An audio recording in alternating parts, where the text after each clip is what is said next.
Hello everyone, welcome to Sai Pavi creation. இன்னைக்கு நம்ம சேனல்ல ரொம்பவே சூப்பரான அண்ட் ரொம்பவே ஹெல்த்தியான மகாராஷ்டிரன் ஸ்பெஷல் தாலி பீத் ரெசிபி தான் பார்க்க போறோம். இந்த ரெசிபி பத்தி சொல்லணும்னா, இது மகாராஷ்டிரால ரொம்பவே ஃபேமஸான ஒரு ஹெல்த்தி மல்டிகிரெயின் ரொட்டி. இதுக்கு மெயின் இன்கிரீடியன்ட் பார்த்தீங்கன்னா வெள்ளை சோள மாவு. வெள்ளை சோளம் பார்த்தீங்கன்னா வெயிட் லாஸ், டயபெட்டிஸ் அண்ட் ஹார்ட்டோட ஹெல்த்துக்கு ரொம்பவே சப்போர்ட் பண்ணும். வாங்க எப்படி செய்யறதுன்னு பார்க்கலாம். ஃபர்ஸ்ட் ஒரு கப் வெள்ளை சோள மாவு சேர்த்துக்கலாம். அதோட ஒரு கப் கோதுமை மாவு எடுத்துக்கோங்க. இப்போ இதோட 1.5 ஸ்பூன் போல கடலை மாவு, 1.5 ஸ்பூன் போல அரிசி மாவு சேர்த்து நல்லா மிக்ஸ் பண்ணி விட்டுக்கோங்க. இப்போ ஒரு மிக்சர் ஜார்ல 2 இன்ச் போல இஞ்சி துண்டு, 5-6 பல்லு பூண்டு, 6-7 பச்சை மிளகாய் சேர்த்து நல்லா நைஸா பொடிச்சு எடுத்துக்கோங்க. நம்ம மிக்ஸ் பண்ணி வச்சிருக்க மாவுல இதை சேர்த்துக்கலாம்.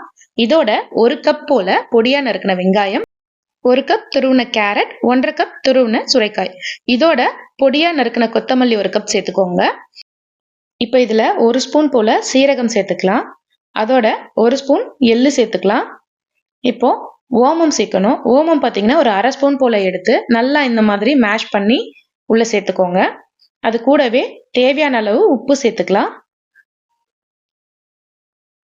இப்போ இதுல நல்லா மிக்ஸ் பண்ணி விட்டுட்டு கொஞ்சம் கொஞ்சமா தண்ணி சேர்த்து நல்லா மாவை சாஃப்டா பிசைஞ்சுக்கோங்க.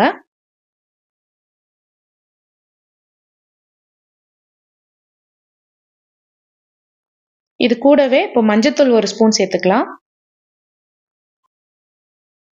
அடை மாவு ரெடி ஆயாச்சு. இப்போ இதுல சின்ன சின்ன பால்ஸா உருட்டி எடுத்துக்கோங்க. இந்த மாதிரி சின்ன சின்ன பால்ஸா உருட்டி எடுத்துக்கலாம். இப்போ இத ஒரு ஈரமான காட்டன் துணியில கொஞ்சம் கொஞ்சமா தண்ணி தொட்டு அடை மாதிரி தட்டி எடுத்துக்கோங்க. இப்போ இதுக்கு மேல கொஞ்சமா வெள்ளை எள்ளை தூவி தட்டி விட்டுருங்க. இப்போ ஒரு தோசைக்கல்லை சூடுபடுத்தி அதுல லேசா எண்ணெய் தேய்ச்சி விட்டுக்கலாம்.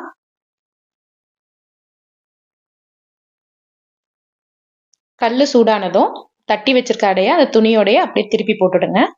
இப்போ லேசா அந்த துணியை மட்டும் எடுத்து விட்டுறலாம். இப்போ இதுக்கு மேல கொஞ்சமா தண்ணி தெளிச்சு விட்டுக்கோங்க, அடை சாஃப்டா வர்றதுக்காக.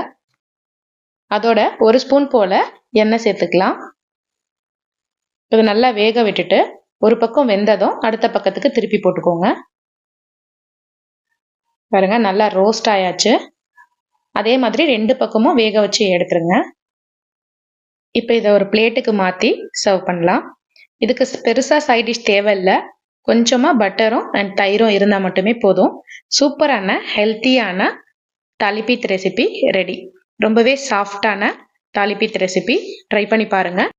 வீடியோ பிடிச்சிருந்தா லைக் பண்ணுங்க, ஷேர் பண்ணுங்க, கமெண்ட் பண்ணுங்க. மறக்காம சேனலை சப்ஸ்கிரைப் பண்ணிக்கோங்க. தேங்க்யூ ஃபார் வாட்சிங்.